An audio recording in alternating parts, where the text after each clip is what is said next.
Are you trying to do all the right things, but you're not losing body fat? In this video, I'm going to talk about the 5 mistakes you could be making that are keeping you from achieving your goals. And no, it's not because you're too old to lose weight. I have some very strong feelings about that. And it's not because your metabolism is damaged, and it's not because you have bad genetics either. Although, of course, it's easier for some people to lose weight than others. But that doesn't mean it can't be done.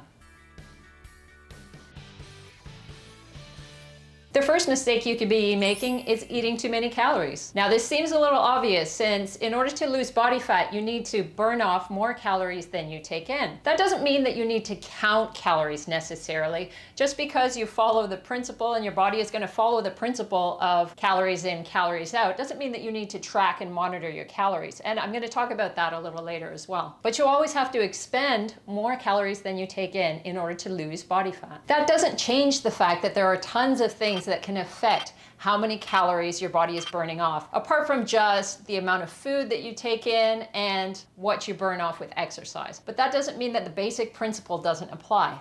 It always does. People tend to underestimate how much they're actually eating, and there's lots of research that backs that up. In fact, in one study, even trained dietitians were underestimating their actual calorie intake. Not as much as normal people, but still they were underestimating. If you're tracking your calories with an app like MyFitnessPal, then you need to be as accurate as possible with what you're eating. Most people are not good at eyeballing things, and it's not that easy to do. So that's why it's important to actually weigh and measure and then try to get the closest estimate that you can for what you're actually eating. And that means you have to be very careful about including everything that you eat. So even if you're finishing off a little part of your kid's dinner, or you're just having a little bit of ice cream, or you're adding a little bit of olive oil to your salad, you need to add that to your calculations or you won't be accurate. And it's very easy to miss all the little things. Maybe one of those things won't matter, but when they add up over the course of the day or over the course of your week, you're talking about the amount of calories that could prevent you from losing body fat. Now, the second mistake is not attempting to track anything at all. While monitoring your calories isn't necessary to lose body fat, it's certainly helpful to at least educate yourself about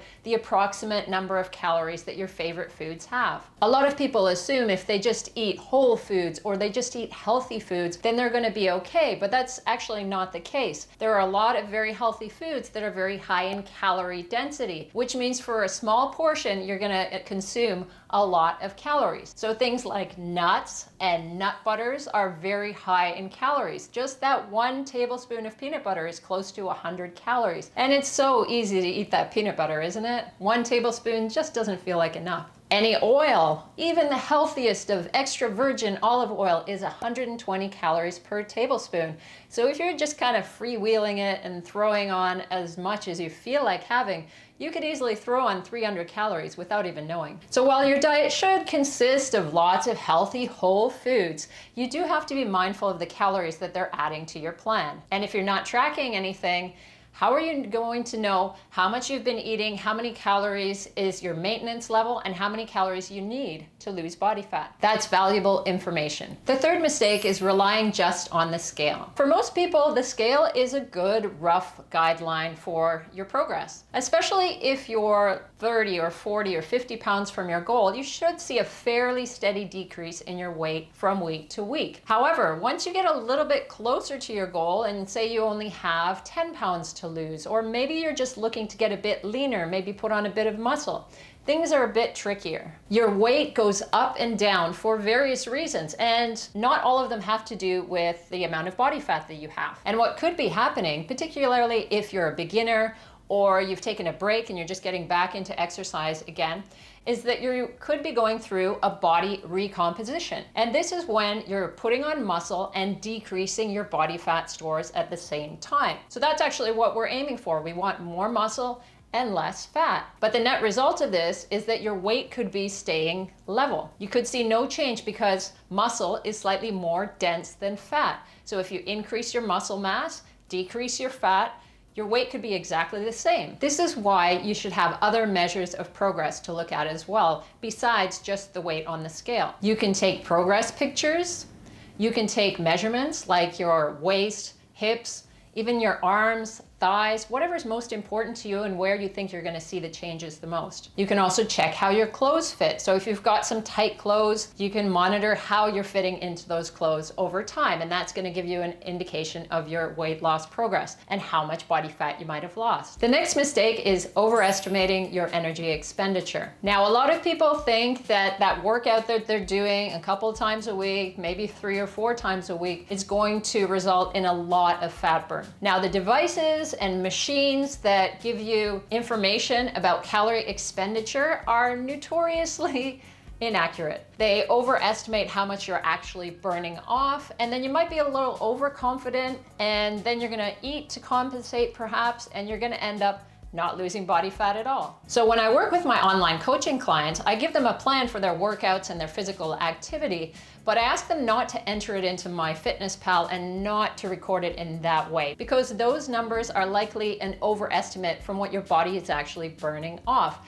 And you could get a little bit too excited and then think you have space for more calories, because both calorie intake and calorie expenditure are just rough estimates. It's easier to rely on one measure, in this case, the calories that you're taking in. There's less room for error if you're just tracking the food that you're eating and the drinks that you're taking in. So it's good to have a record of the workouts you're doing and the physical activity that you've included, but you're focusing on your calorie intake. If you're not seeing changes, it's easier to make adjustments in your calorie intake and then just keep your workouts regular. Then you're not playing with too many variables at once. And the last mistake you could be making, and I think this is probably the one that most people completely forget about, is not moving enough. So a lot of people are focused on their exercise and their nutrition, but they forget that those daily activities that they do add up. Your total daily energy expenditure consists of your RMR, that's your resting metabolic rate, plus any exercise that you do, plus the thermic effect of food, because digesting food actually does take some calories, plus NEAT. Now NEAT, which is non-exercise activity thermogenesis, is what your body is burning off through the day through just normal movements. It can be fidgeting, the difference between sitting and standing, just moving around, housework, tidying things up, just moving around your house, all the things that you do as compared to just lying down. Now, NEAT can vary a lot from person to person, and it's the reason why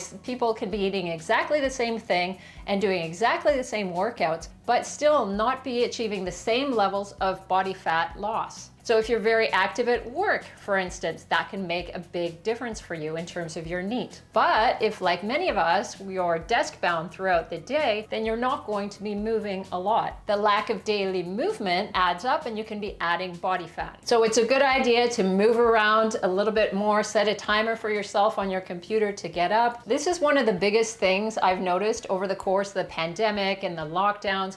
We've been a lot more self-contained, so those things just popping out to the store, maybe that's not happening as much. And I'm not picking up my son from school, so I'm not walking there and back. If you're not going to work and you're just at home all the time, then you might not be walking as much, not moving around as much as you generally would. Working at home can be a big trap sometimes. Please hit the like button if any of this video was helpful for you, and let me know in the comments if there is a particular area of fat loss that you're struggling with. I'll be happy to try to help you out. And while you're here, check out some more of the weight loss videos I've got for you.